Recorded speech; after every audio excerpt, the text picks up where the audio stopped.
kilala ka ba na kamakailan lang ay nagtanim ng puno? Wala masyado, di ba?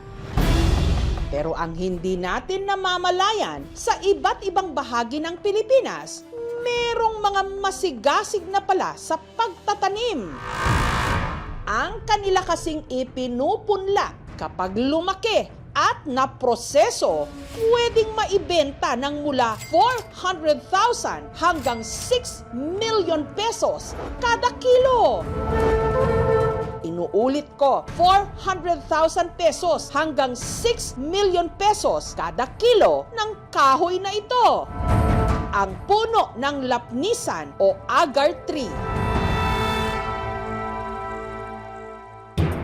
Endangered na ito o nabibilang na lang ang dami sa kagubatan. Kaya ang bentahan kahit pa ng seedlings lang nito, paldong-paldo. Pero kamakailan lang sa Cebu, may inaresto at ikinulong dahil nahuling nag-aalaga at nagbebenta ng seedlings ng lapnisan. Ayaw si ma'am? Wala kayo permitani, ma'am? Kung endangered na ito, bakit hinuhuli ang mga nagtatanim? Illegal, tama lang hulihin. Pero yung nagwasak ng bundok, legal? At ano nga ba ulit ang meron ang kahoy na ito? At ang presyo, ginto. Sa isinagawang entrapment operation ng NBI Cebu District Office sa isang bakuran, huli sa akto ang ginang na ito na nag-aalaga at nagbebenta ng mga seedling ng lapnisan. Ayaw si ma'am? Tagpila man na. Wala, ipalit na nila 350. 320 ang usa. Kamahal man. Bagamat pinahihintulutan na ngayon ang pagtatanim at pagbebenta nito, kinakailangan pa rin daw na may permit mula sa DENR o sa Department of Environment and Natural Resources. Wala kayo permitani, ma'am? Dahil ang ginang ay walang maipakitang permit, agad siyang dinakip. The particular law violated is Republic Act 9147. Pag-aalaga ng mga critically endangered, at vulnerable species of flora and fauna. Ang nasa 1,000 seedlings na kanyang pinalago para ibenta na tinatayang nagkakahalaga ng humigit kumulang 300,000 pesos, kinumpiska at nasa pangangalaga na ngayon ng DENR Central Visayas Regional Office. Kung hindi po kasi natin ma-regulate ang propagate ng species na ito, posible pong maubos yung mga naturally growing Aquilaria species natin in the wild. Napakalaki po ng impact nito dun sa biodiversity. Ang ginang na naaresto, pansamantalang nakalaya matapos makapagpiyansa. Itago natin siya sa pangalang Sharon. Malungkot, malaking puhunan ko doon, tapos na-confiscate lahat. 6 na taon na raw mula nung sinubukan niyang gawin itong negosyo. 2020, November, nakabili ako buto, kalahating kilo, 800 pesos. Sinubukan ko mag-germinate, mahirap mag-iwan sa mga seedling kasi bawal yun mainitan. Katunayan, iilan lang daw sa mga itinanim niya ang nabuhay. Nasa 16 piraso yata yun, 2,000, 3,000. Masaya na ako kasi pambili ko pagkain, pambili kong yung mga kailangan ko, gamot. Si Sharon, noong 2021, muling sumubok na magtanim ng lapnisan o agar. Nagkapital ako noon parang 32,000. Nabenta ko is 19,000. Nagreklamo pa yung nakabili sa akin na namatay. Sa totoo lang daw, kadalasan, lugi pa siya sa kapital. Siguro mga mahigit kulang-kulang 200,000 po. Walang nabuhay po. Patay lahat. Ako lang talaga willing na mag-alaga. Batid niya na iligal ang pagbebenta o pagtatanim ng seedlings ng agar o lapnisan kapag walang DENR permit. Pero dahil talamak naman na raw ang bentahan nito online, nakampante siya. Karamihan sa online, walang permit. Mahirap kasi marami kang proseso. Wala akong sapat na pira para lumakad ako. Hanggang sa wakas, nagbunga ang kanyang pagtsatsaga. January, marami ng tubo. Ngayon na buwan na to, March. Buhay na sana. Wala kayo permitani, ma'am? Yun nga lang, ang napagbentahan niya, ahente pala ng NBI. Para sa akin, single mother ako. Saan ako kukuha ng pagkain? Hindi na rin ako magtrabaho ng kasambahay kasi matanda na ako. Kapag nag-mature ang mga lapnisan seedlings, umaabot ito ng 15 to 30 meters ang taas, paoblong ang dahon, dilaw at kahel na parang maliit na kalabasa ang bunga. Maputla hanggang light brown ang kulay ng trunk o katawan ng puno. Kapag nasugatan o natamaan ng fungi ang katawan ng puno, naglalabas ito ng itim at mabangong dagta o resin bilang pandepensa. Ang bahagi ng puno na may resin, kapag sinunog o prinoseso, maglalabas ng langis na napakamahalimuyak. Ito ang ginagamit sa paggawa ng mga mamahaling pabango. Ang agarwood mismo ang ginagamit sa paggawa ng mga insenso na karaniwang sinisindihan bilang alay sa mga ninuno at Diyos ng iba't ibang mga relihiyon. Kaya ang lapnisan o agarwood in demand sa Middle East. Sa mga Muslim, lalo na sa Middle East, ang agarwood ay bahagi na ng pang-araw-araw at espesyal na okasyon. Ginagamit ito sa tuwing nagdarasal, pagtanggap ng bisita, kasal, at sa mga Eid celebrations. High demand, low supply, yan ang dahilan kung bakit tinatawag ito na liquid gold.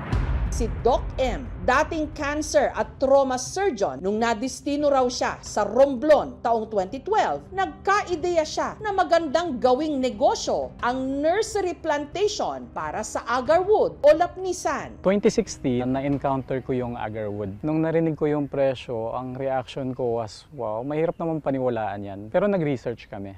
At nang sapat na raw ang kanilang nalalaman tungkol sa agarwood at sa industriya nito, nagtatag na sila ng sarili nilang korporasyon taong 2020. Nung una, nahirapan din kami kasi walang rehistro para sa agarwood. Lumabas lang yan noong 2021. Nagtayo rin si Doc M ng Agarwood Farms. Mga 6 hectares ito. Ang nataniman lang dito, mga 1 hektarya, there are 700 hanggang 800 na piraso ng agarwood. Nung una, tutok lang daw sila sa pagbebenta ng seedlings. Kalaunan, nakapag-develop sila ng sarili nilang inoculation process para mas mapabilis ang paggawa ng puno ng resin. Nagdi-drill kami. Tapos, pinapasukan siya ng inoculant. Doon magko-concentrate yung resin and yun yung magfo-form ng agarwood. Taong 2024, nagsimula na rin daw silang mag-export ng agarwood. First legal export na buong Philippines. Ang minimum retail price ng Philippine agarwood sa Middle East is 400,000 pesos kada kilo. Pinakamababa yun. 3 dapat yung iikutan namin, yung Saudi Arabia, Qatar, tsaka yung UAE ulit. Kaya lang may gera ngayon, delikado, later time na lang. Ang plano namin para sa agarwood is to make the Philippines the #1 producer of agarwood in the world. Ang agarwood kabilang sa genus o klase ng mga puno na kung tawagin, Aquilaria, makikita sa mga pusod ng kagubatan ng mga bansang tropical. Kaya may potensyal daw talaga ang Pilipinas na maging #1 exporter ng agarwood o lapnisan sa buong daigdig. Pero ang pagbebenta ng agarwood, hindi lang mainit sa mata ng batas, mainit din sa mata ng mga magnanakaw.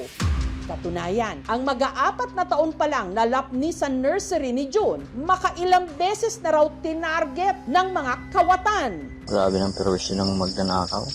Mahigit 3,000 ang nakuha. Yearly po kaming nanakawan. Galit ma'am kasi yung 10,000 seedlings, binta ko na lang yun ng per 100 per seedling. 1 million na agad yung nanakaw sa akin. Nagparami po kami ng aso, tsaka paggabi po, nagro-roving po kami. Nagpalagay din kami ng CCTV po. Si June, bago nagtanim ng lapnisan o agar, dating construction worker na ang arawang sweldo noon, 500 pesos. Doon ko po nakilala yung taga Southern Leyte. Katrabaho ko po, nagkwento sa akin about agarwood. Hindi ako makapaniwala kasi 80,000 per kilo. Doon po ako nag-impose ng mag-research. Pero paano naglakas loob si June na magnegosyo? Gayong minimum lang ang kanyang arawang sweldo noon.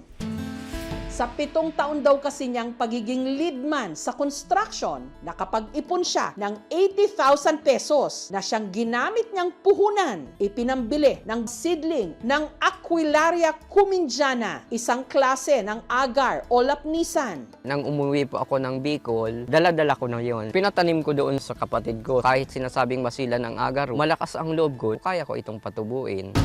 Hiwalay yung seed sa shell, tapos ilalagay sa seedbed. Pag tumubo na ganitong height, ready for transplant na po ito sa seedling bag.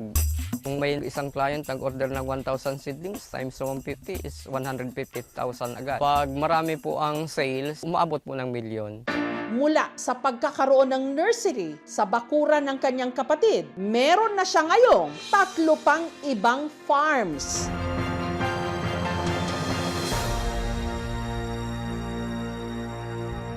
Pero hindi raw ganun kadali para makapagbenta ng agarwood ng legal. Kailangan ng import-export permit, kailangan ng CITES permit, kailangan ng Bureau of Custom permit, phytosanitary permits. Daming permit na kailangan para po sa legalization ng pagbibenta ng byproduct.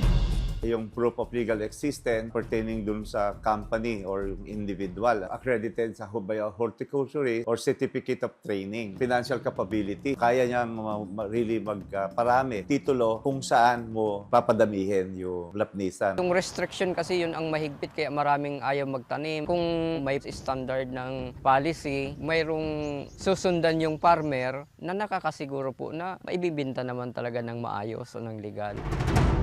Napakalaki nga ng potensyal ng Pilipinas na kumita sa agarwood o lapnisan.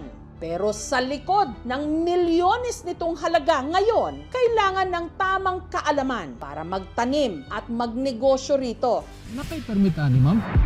Higit sa lahat, may batas na kailangang sundin para ang tinatawag na gintong puno yayabong pa tungo sa ating pag-unlad.